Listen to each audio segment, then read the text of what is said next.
You guys, hivi mnajua kunya alafu kujitawaza kwa mikono ni uchafu? Ni vile tu ndo kati yetu. Listen, don't panic, come here, let's talk serious. Hivi unajua kumwambia mzungu kwamba si nchini kwetu au hata Marekani yote tu hapa, hata Marekani mweusi, bado si nchini kwetu tukinya, tukimeza tunajitawaza kwa mikono. Yaani anza kufanya na asile tena kitu kutokea kwenye mikono yako.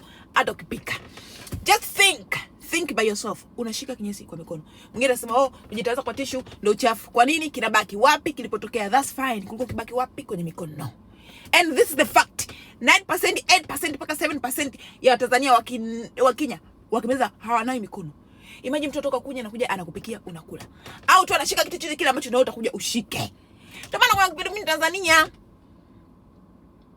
Okay? So, yani ndio kwa tissue so usafi, lakini pia kwa mikono ndio so usafi zaidi. Yani oh my god, that's so awkward. I'm not saying this sababu sasa hivi nipo Marekani, hapana. Mimi mwenyewe najua nitarudi Tanzania. And nisimalize maneno, lakini hapana, ni uchafu kwa sababu that's it.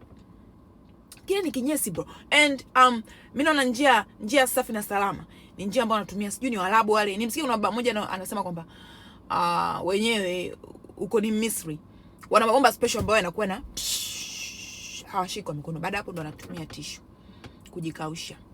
Naona that's the safe way, lakini hizi zingine hapana. Lakini kwa mikono ndo uchafu zaidi. Bro, imagine that nasty thing. Oh, she got him.